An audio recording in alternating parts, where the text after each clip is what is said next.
Subscribe the channel and press the bell icon to never miss a video.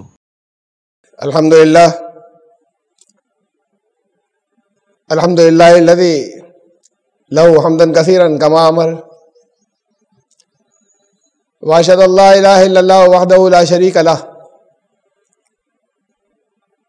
واشهد ان سیدنا و نبینا و مولانا محمدا عبدہ و رسولہ. برادران کرام، دلی مائنورٹی کمیشن کے چیف، اقلیتی کمیشن کے ڈاکٹر ظفر الاسلام صاحب کے خلاف پولیس نے کیس درج کیا سیڈیشن کا، دیش دروہ، بغاوت. بہت سے لوگوں کے خلاف ہوتا رہا ہے تو بہت عام ہو گیا ہے. جس نے بھی کسی پالیسی کی مخالفت کی وہ دیش دروہ میں گنا جانے لگا، یہاں تک کہ یہ بھی ہو چکا کہ بہار میں ایک بڑی تعداد کے خلاف جو آرٹسٹ ہیں اور فلم انڈسٹری سے متعلق تھے اور انٹلیکچوئلز تھے، ان کے خلاف بھی سیڈیشن کا مقدمہ جو ہے وہ درج کیا گیا، اس لیے کہ انہوں نے prime minister P M Modi کو لیٹر لکھا تھا کہ یہ لنچنگ کو روکا جائے. تو یہ مخالفت کس کی لوگ کر رہے ہیں جو سیڈیشن میں گنی جا رہی ہے؟ اختلاف تو ہوتے رہے ہمیشہ، سرکاری پالیسیوں سے ہوتے رہے ہیں مختلف لیڈروں کو، ہمیشہ ہوتے رہے، لیکن کیا ہر اختلاف کو کبھی بغاوت یا دیش دروہ مانا گیا؟ اور بڑی تیزی کے ساتھ میں اب 2014 سے اضافہ ہوا ہے سیڈیشن کیسز کا. حالانکہ ابھی عدالتیں اس جگہ تک نہیں آئیں کہ کنوکشن ہونے لگے، آگے کے بارے میں نہیں معلوم. تو یہ مخالفت جو لوگ کرتے رہے ہیں اور جس کو سیڈیشن مانا جاتا ہے وہ ہندوتو کی ہوتی ہے، اور اسے کہا جاتا ہے کہ نفرت پھیلانے یا کسی فرقوں کے خلاف نفرت پھیلانے کی باتیں ہیں. اسے سمجھ لیں کہ ہندوازم کے نام سے جو لوگ بھی جانے جاتے ہیں، اس کو ماننے کے نام سے، یا وہ جو بھی آئیڈیالوجی اگر اس کو کہا جائے عرف عام میں جسے ہندوازم سمجھا جاتا ہے، اس سے زیادہ ادار اور اس سے زیادہ کھلے ذہن کی کوئی آئیڈیالوجی دنیا میں کوئی دوسری شاید نہیں ہے. لیکن لفظ ہندوتو جو آیا یہ، اور جیسے یہ کہا جانے لگا کہ یہ یہاں کا کلچر ہے، یہ تو لفظ ہی 100 سال ہی ہوئے ہوں گے اب اسے پورے. 1923 میں 1923 میں سب سے پہلے ایک کتاب لکھی تھی ساورکر صاحب نے، ہندوتو،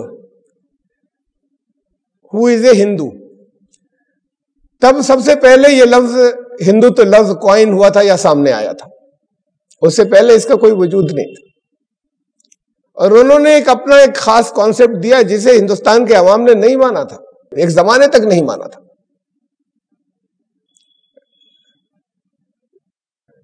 اسے آر ایس ایس کا قیام تو 1925 میں ہوا، 1925 میں یہ ہندوتو لفظ سے اور پہلے اس کتاب کے ذریعے آیا تھا، اور پھر اس آئیڈیالوجی کو آر ایس ایس لے کر چلی. بابری مسجد ایکشن کمیٹی کے قیام تک ان کا کوئی اثر رسوخ نہیں تھا، اور ہندوتو فلسفے جیسی یا اس کی پاپولرٹی کا ہندوؤں کے اندر کسی بھی طرح کا کوئی رجحان نہیں تھا. یہ مسلمانوں نے ان کی اپنی جو غلطیاں تھیں اس سے وہ بڑی تیزی کے ساتھ میں انہوں نے ہندوتو کو پروموٹ کیا اور پھر وہ پاور میں آ گئے. اس کی کوئی لیگل ویلیڈیٹی بھی نہیں ہے اس لفظ کی. قانون کے اندر لفظ ہندو تو کوئی چیز نہیں ہے. ظفر الاسلام صاحب نے ہندوتو کی مخالفت کی، ہندوؤں کی نہیں، ہندوازم کی نہیں. اور ان لوگوں کا شکریہ ادا کیا جنہوں نے ہندوتو کے خلاف کچھ کہا تھا. یہ ہے ان کا سیڈیشن، یا یہ ہے ان کا دیش دروہ. ظفر الاسلام صاحب بہت بولڈ ہیں، بہت انڈیپینڈنٹ ہیں. اس سے پہلے بھی جب وہ چیف نہیں تھے تو وہ شخصی آزادی کے لیے، ہیومن رائٹس کے لیے اور انصاف کی لڑائیوں کے لیے، ان معاملات کے اندر وہ بہت سرگرم رہے، بہت ایکٹیو رہے. ہمیشہ کسی ایک خاص گروپ سے وابستہ نہیں رہے. ایشو بیس جن چیزوں کو انہوں نے صحیح سمجھا اس کا ساتھ دیا، اور جنہیں صحیح نہیں سمجھا ان کی مخالفت کی. چاہے وہ مسلمانوں کی ایک لیڈرشپ کی طرف سے بھی بہت سی چیزیں ایسی آئیں جس کی انہوں نے مخالفت کی اور ان کا ساتھ بھی دیا.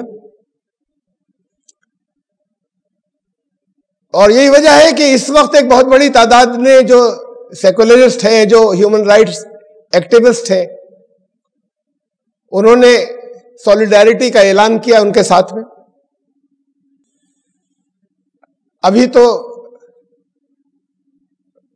پولیس کی ایک کوشش ناکام ہو گئی ان کو کسی آڑ سے گرفتار کرنے کی، لیکن کچھ کہا نہیں جا سکتا آگے. ایک زمانے تک مسلمان انجانے میں مسلمانوں کی مجبوری بنی رہی کانگریس پارٹی، اور اب خوب سمجھ بوجھ لینے کے بعد کیجریوال مسلمانوں کی مجبوری ہے، دلی کے مسلمانوں کی.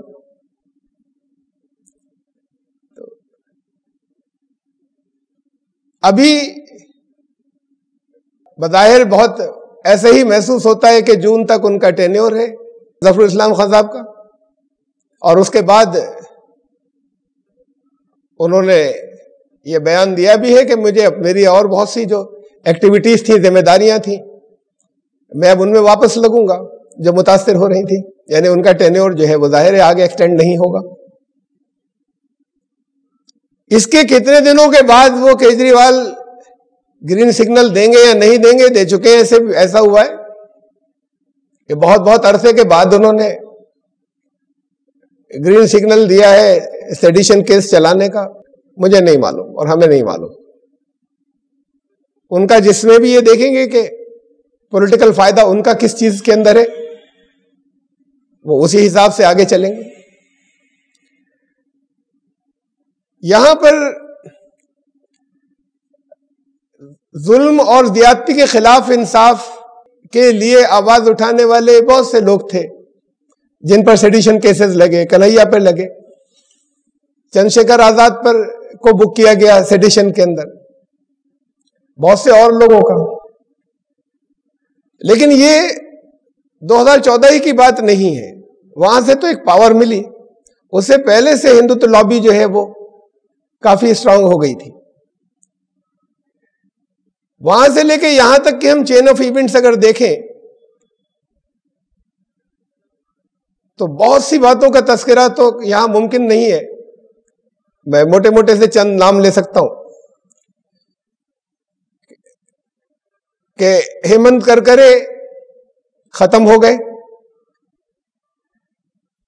ہیمنت کرکرے نہیں رہے جو ممبئی ATS کے چیف تھے.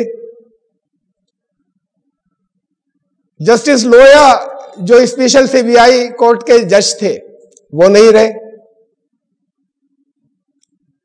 اور گوری لنکیش اور ان کے ساتھ میں اور بہت سے انڈیپینڈنٹ پروگریسو رائٹرز تھے وہ نہیں رہے، ختم ہو گئے. ان کا تو مرڈر ہم کہہ سکتے ہیں کہ مرڈر ہوا. پہلے دونوں ناموں کے ساتھ لفظ مرڈر میں نے کہنے سے احتیاط کی. اور اگر سادھوی پرگیا ٹھاکر جو ہے وہ باعزت بری ہونے کے بعد اب عوامی نمائندہ ہیں اور الیکٹ ہوئی بھوپال سے، تو اب یہ چین آف ایونٹ ہے جو چل رہا ہے. اس میں انصاف کی لڑائی لڑنے والے لڑتے رہیں گے. ابھی تک کے ریزلٹس کیا ہیں اسے دیکھیں. میں یہ نہیں کہہ رہا انہیں ڈسکریج نہیں کر رہا، لڑتے رہنا چاہیے انہیں. ابھی تک کے نتائج کیا ہیں؟ بہت عرصے کے بعد مسلمانوں کو جو اپنے ساتھ کچھ زیادتیاں محسوس ہو رہی تھیں، بہت عرصے کے بعد جب وہ سی اے کا موقع آیا، سی اے جب بن گیا، اس وقت ایک ایجیٹیشن مخالف اپروچ کے ساتھ میں، مخالفت کی اپروچ کے ساتھ میں، ایجیٹیشن اپروچ کے ساتھ میں مسلمان کھڑے ہوئے، اور خاص طور سے شاہین باغ تو اس ریزسٹنس کی علامت بن گیا پوری دنیا میں. بظاہر حکومت نے اس پر کوئی توجہ نہیں دی، ادھر بالکل ڈس ریگارڈ کیا کہ بات بھی نہیں کریں گے ان سے. میں نہیں دعویٰ کرتا کہ اندر اندر سے انہیں بہت فکر ہوگی یا بے چین ہوگی، وہ لا تعلق تھے یا اندر اندر سے متفکر تھے یا نہیں، میں اس پر کوئی تبصرہ نہیں کرتا. انہوں نے یہی ظاہر کیا کہ ہمیں کوئی فکر نہیں، کرتے رہو. یہ کتنا اور چلتا کیا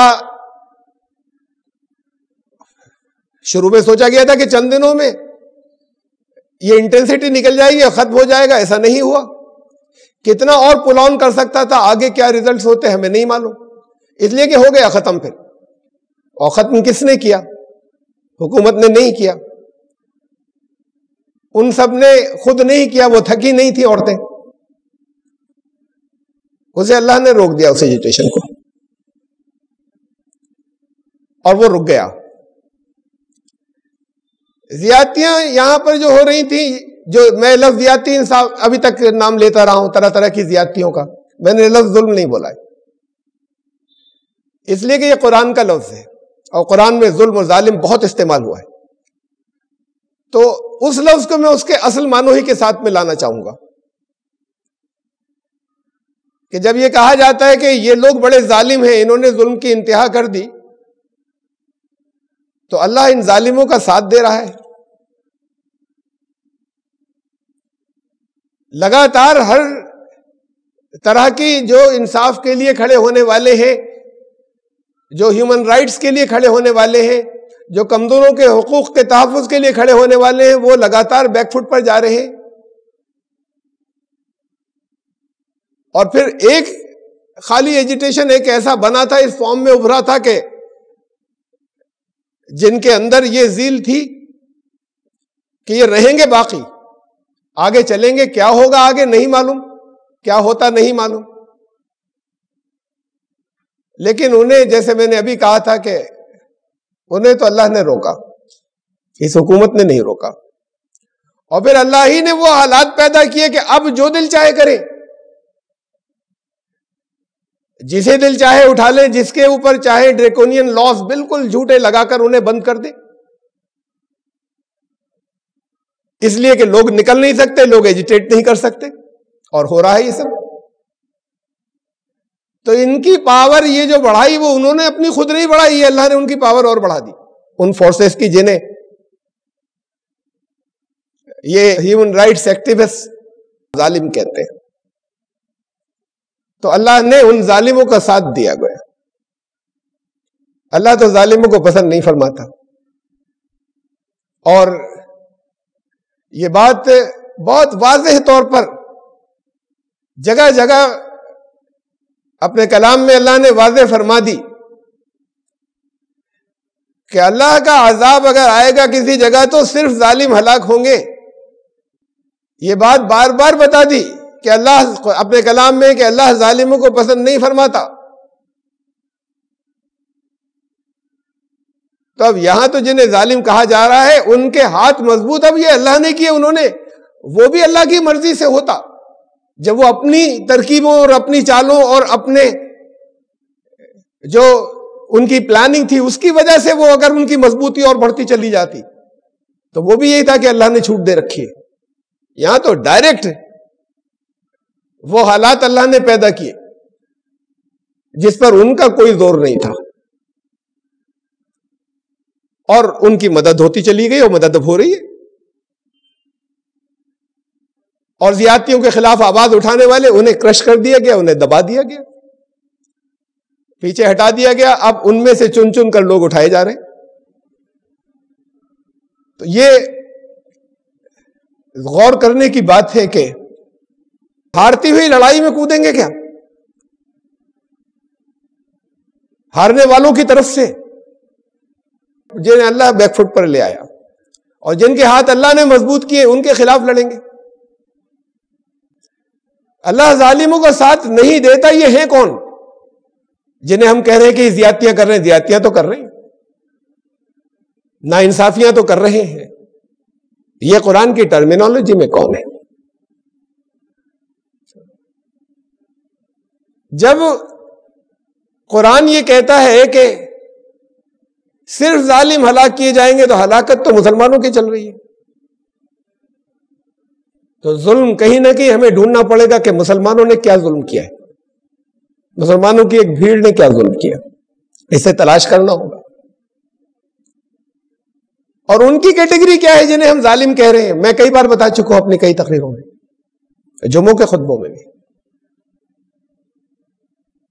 ذالک ان لم یکن ربک مہلک القری بظلم واہلھا غافلون، اللہ کی طرف سے ظلم ہو جائے گا اگر اللہ کسی ایسی بستی کو، ایسے لوگوں کو اگر ہلاکت میں ڈال دے یا ہلاک کر دے جہاں کے لوگ غافل ہوں۔